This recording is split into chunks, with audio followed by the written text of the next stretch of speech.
talks with Singaporean leader Lee Hsien Loong Tuesday during a Southeast Asian tour as a pushback seen against Washington's efforts to reassert its influence in the region. Na 2+ million ang nandito po sa... And the Philippine government shifts to community quarantine policy in Metro Manila. Trade Secretary Ramon Lopez said the new policy aims to bring back more business activities and jobs gradually and safely amid the threats of the Delta variant. And 2 fluffy white terriers as part of growing number of pet influencers on social media in Singapore, a trend fueled by a rise in online shopping and pet ownership during the coronavirus pandemic.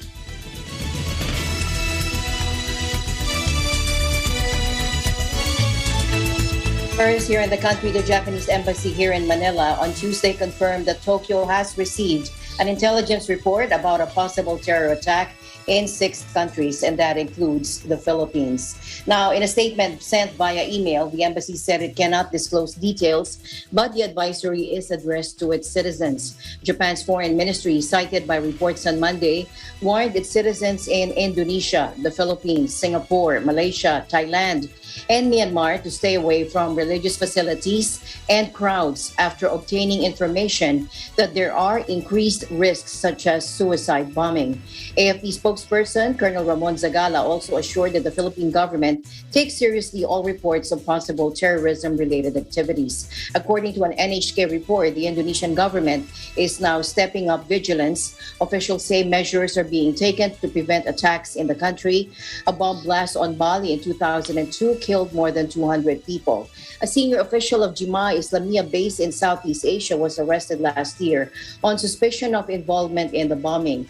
Police arrested 53 people last month on suspicion of planning a terrorist attack, and those arrested include members of Jemaah Islamiyah and supporters of the Islamic State militant group. In the Philippines, security officials are also on alert for a possible resurgence of extremist groups that may be encouraged by events in Afghanistan.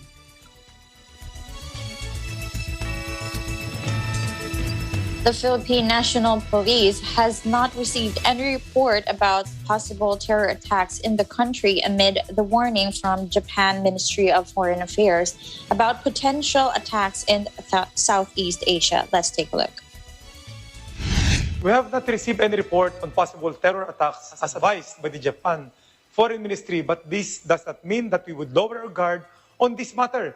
Noon pa man ay patuloy ang aming intelligence monitoring, especially after 9/11 attack in the US and the Marawi City incident, at nanatiling maigting ating pagpugnayan sa iba't ibang bansa laban sa terorismo through information sharing and a strategic partnership in dealing with terror groups. Kasama dito ang pagpapalakas ng ugnayan ng inyong kapulisan sa iba't ibang komunidad at stakeholders upang matiyak na hindi tayo malulustan sa anumang plano ng mga teroristang grupo sa anumang lugar sa ating bansa.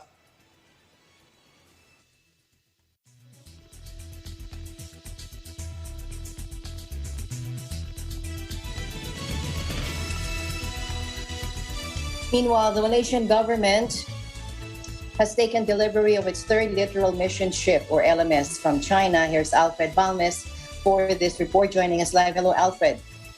Hi, Alma. Good afternoon. Malaysian government has taken delivery of its 3rd littoral mission ship from China. The LMS was handed over in a brief ceremony at Bayo International Hotel, Kidong, Nantong City, China on Tuesday, September 14. The pen attaché of the Malaysian Embassy in China, First Admiral Zahid Aziz, represented the Malaysian in receiving the vessel. The construction of the 3rd LMS began on September 18, 2019. And it was launched in the surface of Wuhan waters on October 28 last year by the Royal Malaysian Navy LMS Project Team. The Navy said in a statement on Tuesday, LMS passed all the tests during the docking phase and at the sea. The committee receiving the LMS, led by the First Admiral Zahid, conducted documentation and physical checks and took part in the LMS voyage demonstration. LMS is among the 5 classes of ship listed in the RMA 15-5 Armada Transformation Program. The contract to acquire 4 LMS was assigned between the Defense Ministry and Boasted Naval Shipyard SDNVHD on March 23, 2017. with the cooperation of China Shipping Building and Offshore International Corporation Ltd. This procurement project is the first of such project for the capital defense asset from the China. The Navy added the fourth LMS is expected to be handed over in December this year. Back to you, Alma. Thank you very much, Alfred, for that report. Stay safe. Likewise, live reporting from Kuala Lumpur, Malaysia. This is Alfred Balmes. We live in interesting times. And back to Philippines, where 4 suspected New People's Army communist terrorists were killed and 2 were wounded during an encounter with the police's Special Action Force and its military units in Negros Occidental Tuesday. Quoting reports from the ground, Philippine National Police Chief General Guillermo Elazar said the SAF and military operatives engaged a still unidentified number of rebels in a firefight that lasted more than an hour in Sitio Balik, Barangay Tabo in Ilog at about 7:20 in the morning. No casualties were reported on the government side. The PNP troops also recovered 4 long firearms, Ilyasar said in a statement. Police rescued and gave first aid treatment to the 2 wounded rebels who were abandoned by their fleeing companions. One of the wounded was identified as Nilda Bertolano, who eventually needed medical evacuation. Her other wounded companion was not identified. Bertolano is the subject of a warrant of arrest for murder issued by Judge Renato Muñez of Regional Trial Court, Branch 60 of Cadiz City. Ilyasar said the wounded CPP NPA terrorists will be given appropriate medical treatment until they can fully recover to face investigation and prosecution. In other news, Senator Manny Pacquiao saying this time he was fighting the proliferation of fake news filed before the Makati Prosecutor's Office on Tuesday, a 100 million peso libel case against cult leader Apollo Kibuloy, the self-proclaimed owner of the universe and appointed son of God. Now, the senator was prompted to go to court on learning about television and social media posts made by Kibuloy that claimed Pacquiao misused funds for the unfinished Sarangani Sports Training Center that eventually became a white elephant. Moreover, Kibuloy was also reported to have claimed that Pacquiao's project cost the government 3.5 billion pesos, providing pictures of dilapidated bleachers and overgrown grass. The lawmaker lamented that Kibuloy used this deliberate falsehood to brainwash the minds of the Filipino public, recklessly propagating lies to blacken the image and reputation of an honest public servant, unquote. At the same time, Senator Pacquiao also recalled that before his trip to the U.S. for an international boxing match, a video was leaked to the public where he was heard complaining about the worsening corruption in the country. He surmised that that video apparently incensed President Duterte, who challenged Pacquiao to prove his claim that corruption under his administration has worsened. Now, the libel cases filed by Senator Pacquiao are retaliatory and political in nature, considering that election season is coming, that according to the legal counsel of Pastor Apollo Kibuloy. Now, if Senator Pacquiao wins, he pledges to use the 100 million peso moral damages in building homes and helping poor Filipinos.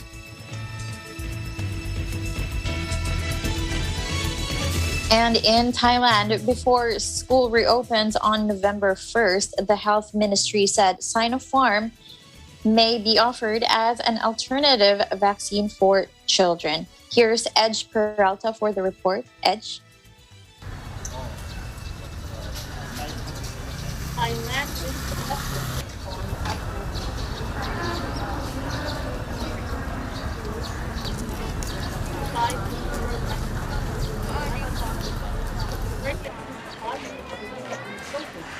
You can unmute your microphone, Edge. Hello. Sorry for that, Shirley. Am I heard? Thank you. Okay. So in Thailand, Thailand is to offer Sinopharm as an alternative for children before the reopening of schools in November. The Thai Food and Drug Administration, or RTA, has already approved Pfizer for use in children.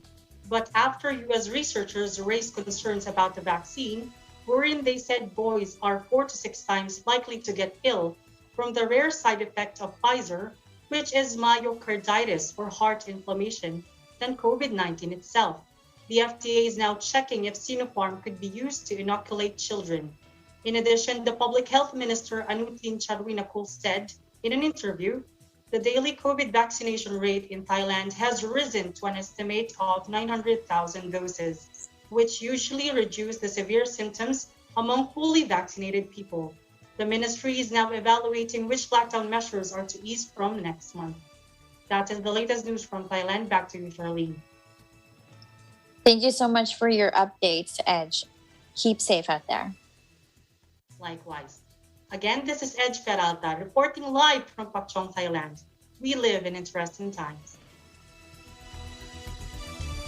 Staying in Thailand, the country plans to reopen Bangkok to fully vaccinated visitors in October as the kingdom seeks to salvage a tourism industry hammered by the pandemic. Now, the Tourism Authority of Thailand said that from October 1st, fully jabbed foreign travelers will be able to visit Bangkok and 4 other provinces without undergoing 2 weeks hotel quarantine.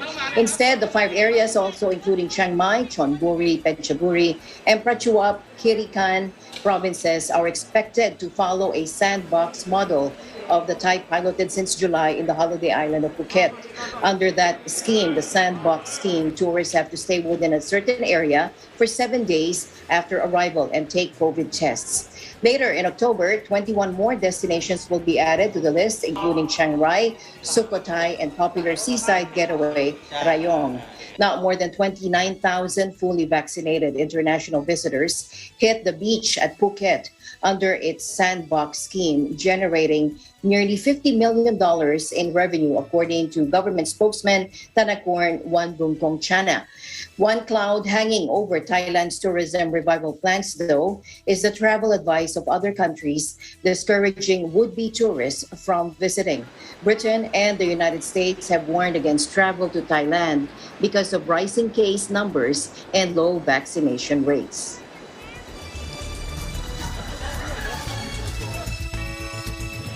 And the news continues here.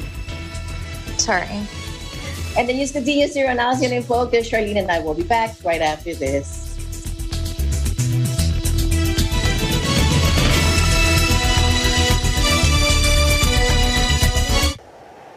Innovation, digital disruption, globalization.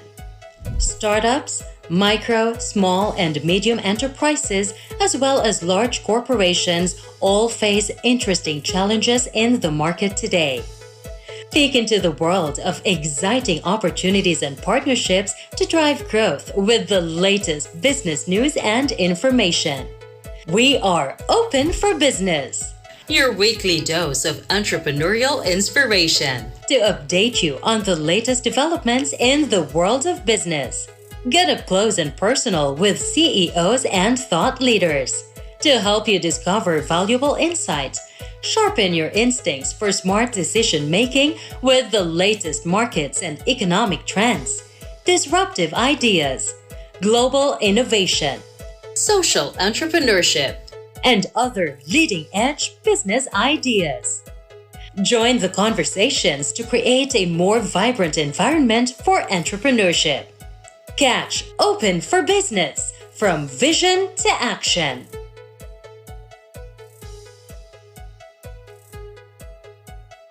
Don't know what to do whenever you are near. Don't know what to say, but it's flowing in tears. When you pass by, I could fly. Every minute, every second of the day, I dream of you in the most special way. You're beside me all the time. Hello, my name is Gianfranco. Please catch me on Letters and Music, on air and online, this coming Saturday, September 18, 1 to 2 p.m. only here on Net 25. See you there!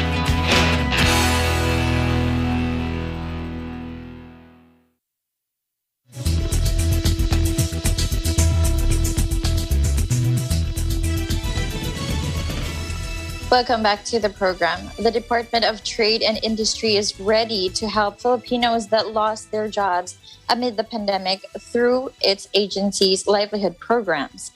In a palace briefing Tuesday, DTI Secretary Ramon Lopez said the department is distributing livelihood kits worth 5,000 to 10,000 pesos to an individual to start his own business.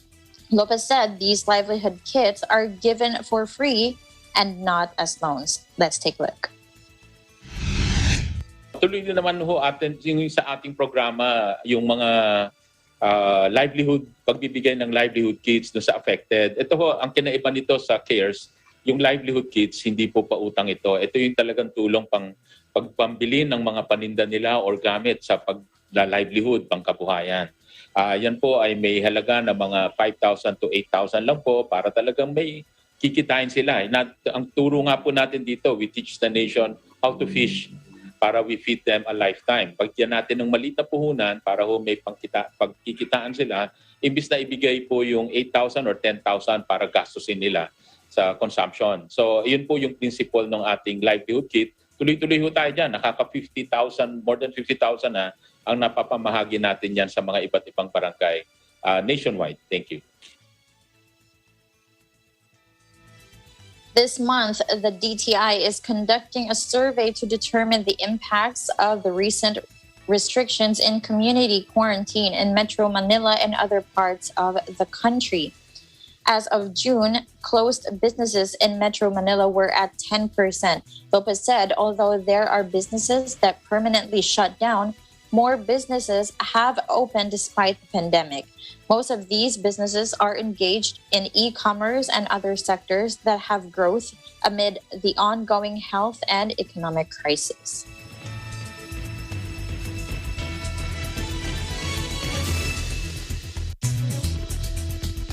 In other news, China's foreign minister held talks with Singaporean leader Lee Hsien Loong on Tuesday during a Southeast Asian tour, seen as a pushback against Washington's efforts to reassert its influence in the region. Take a look.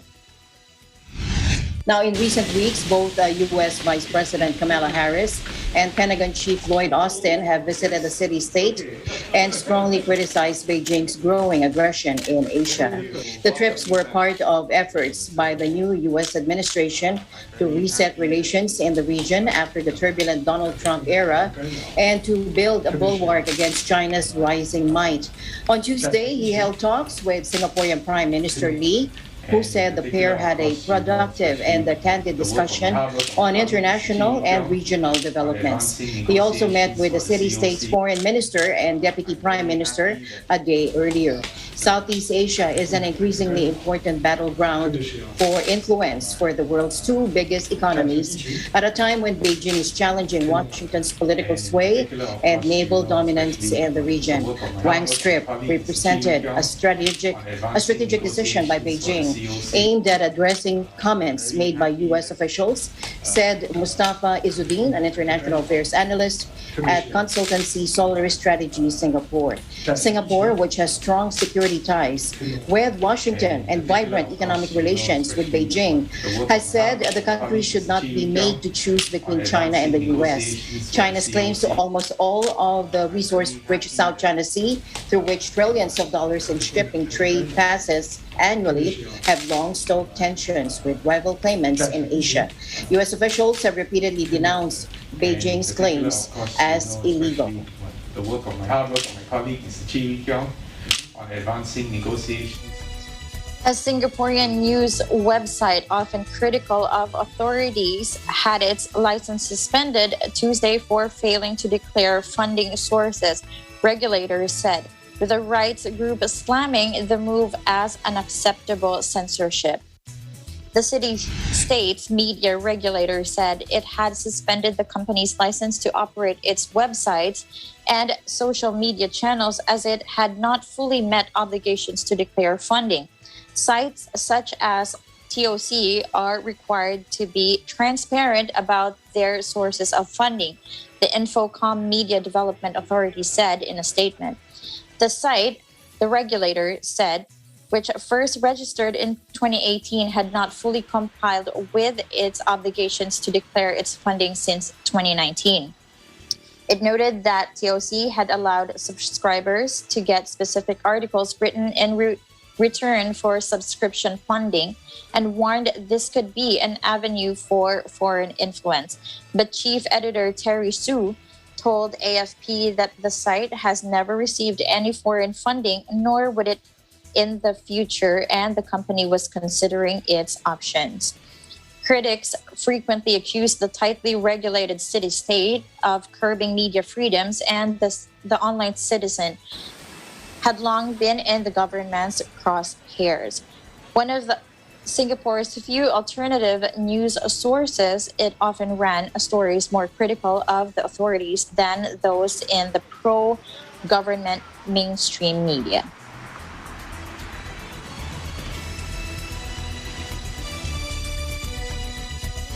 Amid the complicated developments of the COVID-19 pandemic, the government of Vietnam considers the vaccination of foreigners in Vietnam as a necessary component in the path towards achieving herd immunity. Take a look. Deputy spokeswoman of the Ministry of Foreign Affairs, Pham Thu Mang, made the above statement at a press conference on August 19, 2021, and that commitment is in practice as authorities are conducting mass vaccination for expat community in Vietnam, given its limited resources due to global shortage of vaccine. In Hanoi, the Central Lung Hospital is assigned by the Ministry of Health to deploy vaccination for members, employees of diplomatic missions and international organizations, NGOs, as well as other expats living in the city. Foreigners or Vietnamese nationals with a permanent residency abroad who are living in Vietnam are eligible to be vaccinated equally to Vietnamese citizens if they are among the prioritized groups or living in prioritized areas. Expats are eligible to register for vaccination at their workplaces, agencies, or localities similar to Vietnamese citizens in case of belonging to neither of aforementioned categories. Also in Vietnam, received nearly 1.5 million doses of AstraZeneca COVID-19 vaccines donated by Italy and France at a ceremony held on Tuesday. Of the total, France gifted 672,000, while Italy presented 812 and 60 to the Southeast Asian country via the COVAX facility. Addressing the handover ceremony, Deputy Foreign Minister To Anh Dung appreciated the valuable gifts from French and Italian governments and people for Vietnam's fight against the COVID-19 pandemic. This is evidence of the dynamic development of the strategic partnership between Vietnam and two European countries, as well as their friendship and solidarity during the pandemic time. He spoke highly of the initiative to set up the COVAX mechanism to ensure fair and equitable access to COVID-19 vaccine in the world. To date, Vietnam has received more than 36.5 million doses of COVID-19 vaccines from various sources, including 11,725,630 doses via the COVAX facility. The Southeast Asian nation has administered 30,348,920 doses have been administered, with 5,621,403 people fully vaccinated.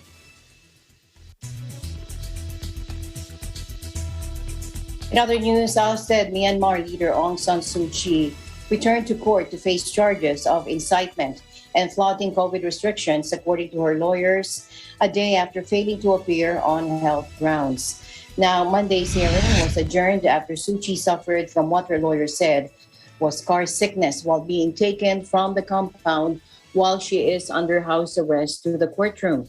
Suu Kyi said she was still somewhat dizzy, according to lawyer Kin Maung Zhao, who met with her before Tuesday's hearing.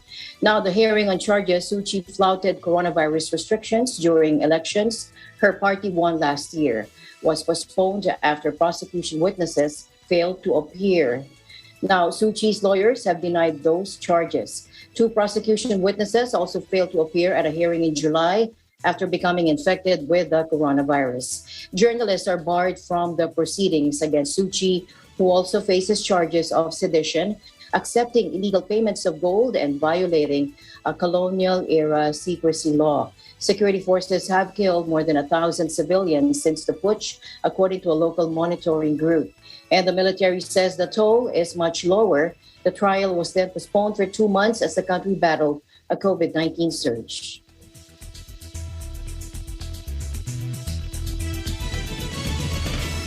And ASEAN in Focus, we'll be right back.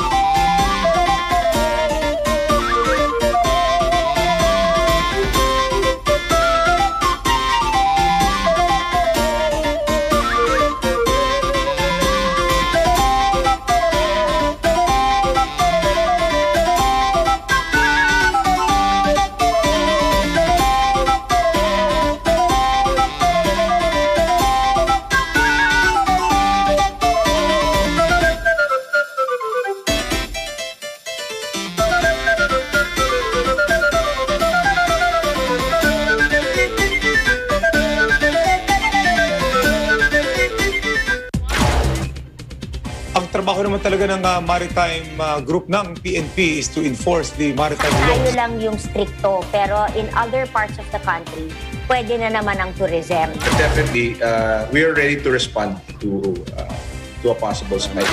Sapagkat ang aming intensyon ay makatulong lang sa mga tao na wala talagang magamit na gamot. 92 voted for this resolution, which will make it stronger, calling on the Justice Department to come up with more stringent ways to be able to avert these hate crimes against Asian Americans. Mas marami po tayong magagamit ngayon na mga tools or mga equipment. Maraming salamat, Weng, at sa buong puwersa ng Balitalakayan sa pagkakataong ito. Tatalakayin ang mga pangunahing balita live sa teleradyo ng Net25 at Radyo Aguila DCEC 1062. Kasama si Weng de la Fuente sa... At itong Balitalakayan, we live in interesting times.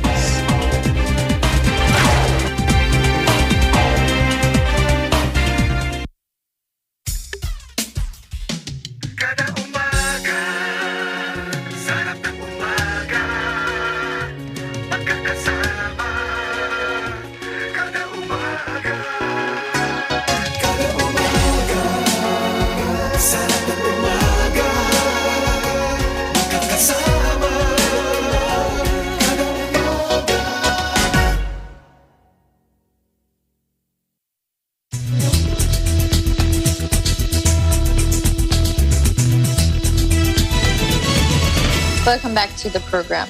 Reforms that enable structural transformation and strengthen human capital development are the foundations of a more resilient economy in a post-pandemic world, the National Economic Development, or NEDA, said in his keynote speech during the opening program of the 7th Annual Public Policy Conference hosted by the Philippine Institute of Development Studies. Tuesday, Socio-Economic Planning Secretary Carl Kendrick Chua underscored the significance of the agriculture sector in the country's development story. Let's take a look. For country status. Our reforms in the past 5 years have enabled us to achieve our 2022 goal of lifting 6 million Filipinos out of poverty in 2018, or 4 years ahead of schedule. We entered the year 2020 with prospects of becoming an upper middle income country by the end of that year. However, the Philippines' transition to upper middle income country status was delayed by the COVID-19 pandemic. The good news is that our economic potential remains because of our early reforms, and we are on track to achieving this goal by the end of 2022 or early 2023. Focusing on the theme Reset and Rebuild for a Better Philippines in the post-pandemic world, this year's Development Policy Research Month challenges us to plan for a more resilient economy.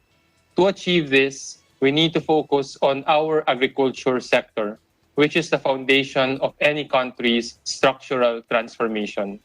A strong, productive agriculture sector provides the foundation for a competitive manufacturing sector and eventually a high-skilled services sector.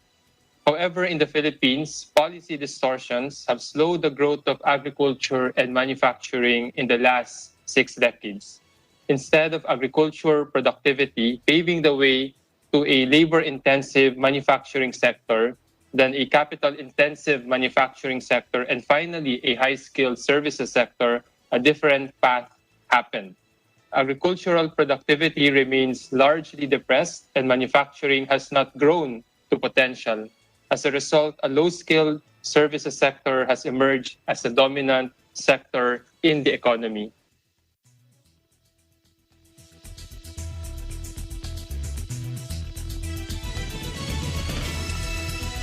Meanwhile, the NEDA chief also said that the Duterte administration has enacted several reforms and invested trillions in social services and infrastructure to enable proper structural transformation and strengthen the human capital development of the country. For instance, the rice tariffication law lowers rice prices for all Filipino consumers. Here's more. Let's listen in. After the rice tariffication law, rice used to be one of the top contributors to inflation and has been negative for most of the past 28 consecutive months since May of 2019. This allows the people, especially the poor, to more adequately meet their daily food and dietary needs, especially amid the pandemic. It will also help increase the regional competitiveness of Philippine wages, as lower rice and overall food prices increase people's real income. The rice tariffication law also provides support to rice farmers through the Rice Competitiveness Enhancement Fund, or RCEF, amounting to at least 10 billion pesos annually. With RCEF, rice productivity increased from 3.6 metric tons per hectare to around 4 metric tons per hectare. It translates to an additional income of 7,000 pesos per hectare. At the same time, rice production increased to 3.5 million metric tons in the third quarter of 2020, representing a 15% growth compared to the same period in 2019. We now talk about the National ID program. To enhance the government's ability to deliver social services, we are currently accelerating the National ID program. The pandemic underscored the need for unhampered access to banking and social services. During the first enhanced community quarantine or ECQ imposition in April of 2020, the government provided 200 billion pesos in subsidies to 18 million low-income families, or around 75% of the population. However, institutional weaknesses pose a significant challenge in delivering assistance, causing some delays in the emergency response. That is why the President has given the directive to accelerate the implementation of the National ID, or the PhilSys, to provide all Filipinos a unique and digitalized ID.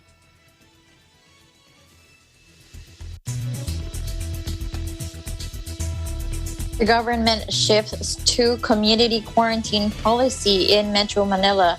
Trade Secretary Ramon Lopez said the new policy aims to bring back more business activities and jobs gradually and safely amid the threats of Delta variant. In a palace briefing Tuesday, Lopez said about 180 billion pesos per week in revenue will be restored in the economy with the new community quarantine policy. Let's take a look. Saying na 2+ million ang nandito po sa sectors na ito. But if you consider Metro Manila, more or less, mga close to one-half. They account for one-half. And if you look at yung operations nila, yung outdoor alfresco only account for about 10%. Yung indoor, 90%. Now, since ang outdoor, inallow natin 30%. So you apply 30% of 10% is 3%. Yung indoor naman po, open ng 10%, 10% of 90% is 9%. So a total of 3 plus 9, 12% of business. Now you apply that in terms of revenue per week. Ang revenue per week po sa estimate po ng industriya, 1.5 billion per week. So applying 12% of that, mga 180 million pesos per week ang hopefully maibalik. Not much, but at least meron na hong makapag-restart on these sectors. And then sa trabaho po, yung 1.2 million na estimate po natin, 12% of, sa NCR lang po yan, 12% of that, mga 144,000 jobs. Plus, if we have to add yung mga informal sector, yung not registered. Sabihin mo na 150 to 200,000, at least ang makabalik sa trabaho na ngayon ay walang trabaho. So it's really focused on these labor-intensive jobs. Kaya yun po ang dahilan kung bakit nauna itong mga necessary basic services. There will be 5 alert levels in the new policy, and these will be implemented by city or municipality and not by province or region. However, Metro Manila mayors have agreed to have a uniform alert level of Alert Level 4 for the pilot testing of the new policy. Alert Level 4 is equivalent to the current Modified Enhanced Community Quarantine, or MECQ, Lopez said. Outdoor dine-in services will be allowed at 30% capacity for both vaccinated and unvaccinated people, and indoor dine-in at 10% only for vaccinated customers. Same classification and capacity will be applied for personal care services. Lopez said there are over 2 million workers employed in restaurants and personal care services.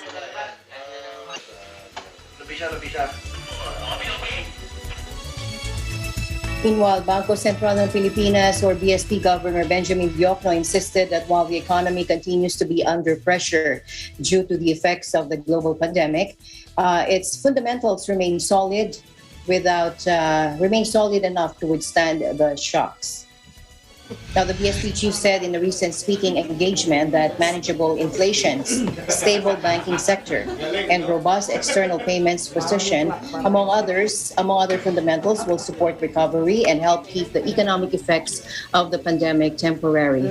In terms of inflation, the governor said that while the estimates point to a missed target this year, they are confident that prices will ease back toward the midpoint of the target band next year and in 2023. In terms of banking sector stability, banks in the country have kept their capitalization and liquidity buffers well above the regulatory requirements, and their exposure to bad debts manageable throughout the crisis. Best option to call first, because no government should have a reenacted budget, I think. No? If you can prevent it, you should. And the news continues here on ASEAN in Focus. We'll be right back.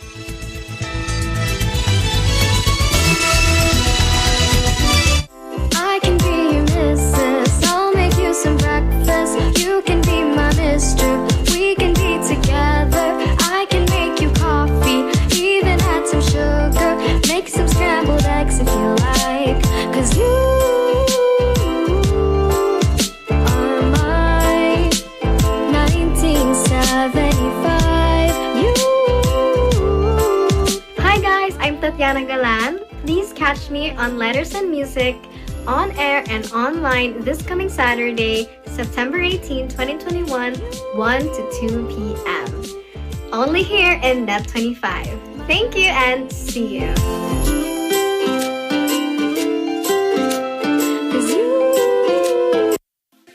Factual. We have to defeat the virus everywhere.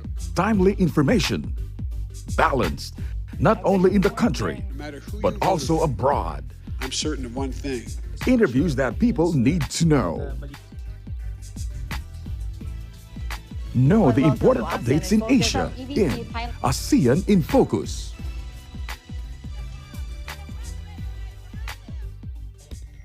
Track the latest stories in the provinces in Aguila Provincia. Tune into Mata ng Agila, the evening primetime news program of Net 25.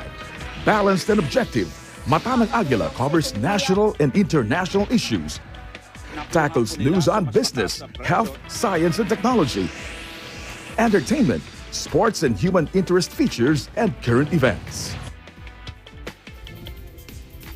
And Eagle News International delivers the latest global reports, impartial, accessible, and up-to-date.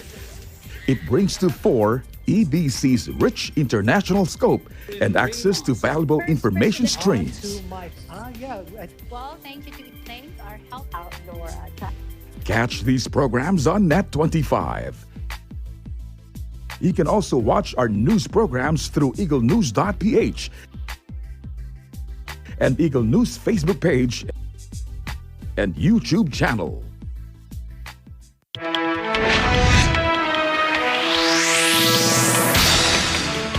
Posibleng palawigin ni Pangulong Rodrigo Duterte ang Visiting Forces Agreement. Tumaas pa ang reproduction number ng COVID-19. Isinagawa ang turnover ng Lingap Goodie Bag sa San Miguel, Bulacan.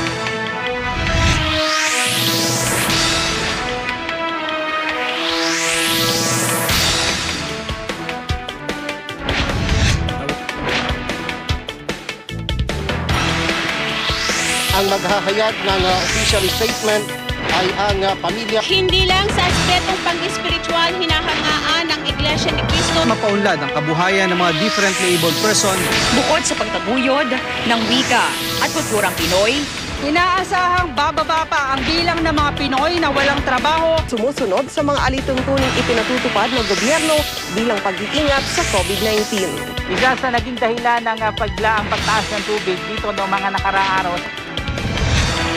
Handa ng Senado at Kamara na magpasa ng mga panukalang batas. Umunlad ang peace and order sa bansa sa panahon ng panunungkulan ni Pangulong Duterte. May ilang nagkaroon ang Delta variant ng COVID-19 ang nabakunahan na. Magandang gabi, Pilipinas.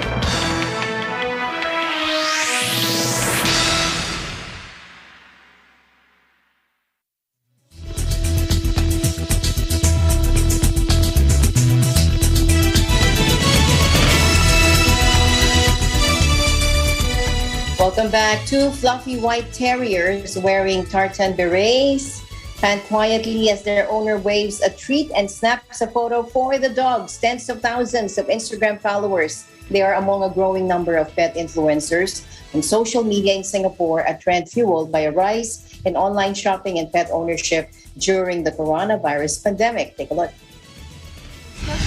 Right. The appeal of Sasha is, I think, it's her eyes and her smile.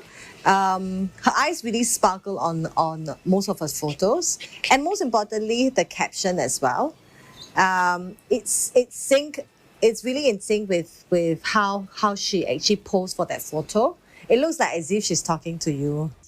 I started Instagram was just to keep a blog of her daily activities. Because she was really cute in some way and just wanted to capture those moments. And she started growing, attracting a lot of people following her.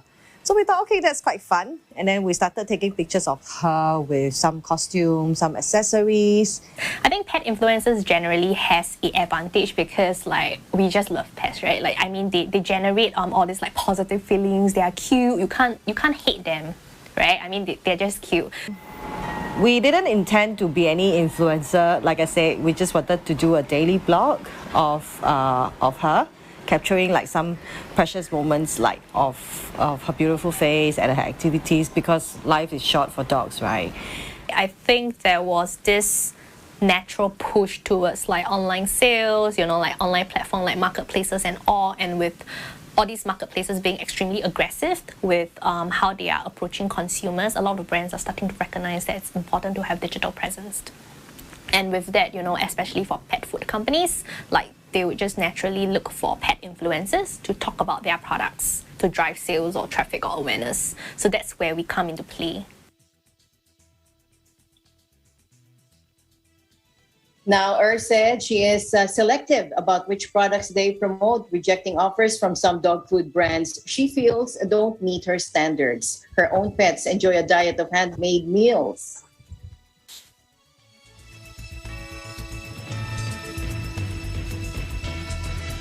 And a layer of green foliage blankets a red tower in the heart of Singapore's business district. a feature that helps keeps the building cool as the densely populated tropical city battles rising temperatures.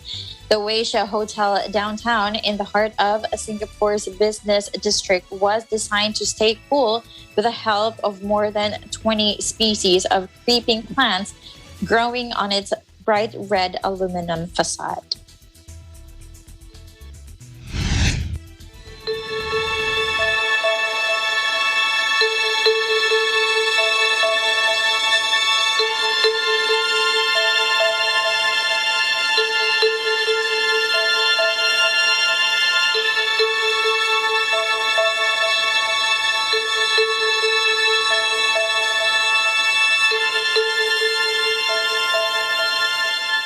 Building facade gets heated up to as much as 45 degrees Celsius. And when we measured Asia, the temperature reading at noontime, it's about 25 to 35 degrees.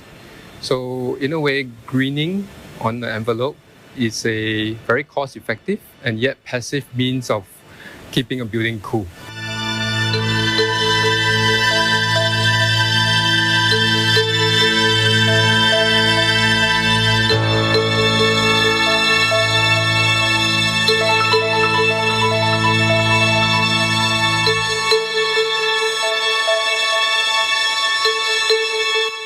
This living tower that you see here is an effort to soften the hardness of cities, as well as to bring back landscaping, gardens, and biodiversity back to the city.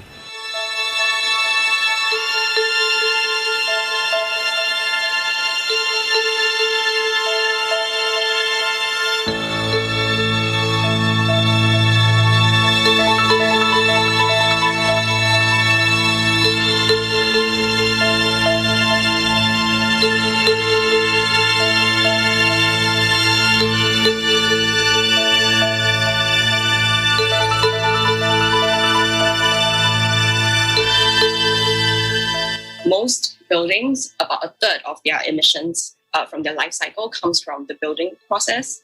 But in Singapore, it could be up to as high as 40% because buildings in Singapore, they don't stand, like the lifespan is a lot shorter compared to other countries. So I think extending the lifespan of buildings in Singapore should also be a priority.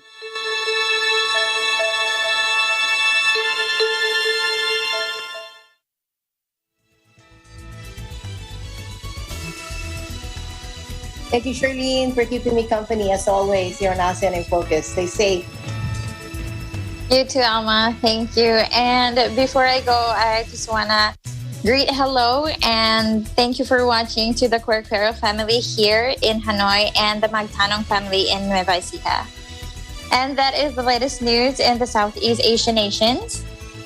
Stay updated about the ASEAN region. I'm Charlene Navaja from Hanoi, Vietnam. We live in interesting times. Thank you, and greetings to your friends there in Hanoi. And we'll see you back tomorrow. I'm Alma Angeles. We live in interesting times.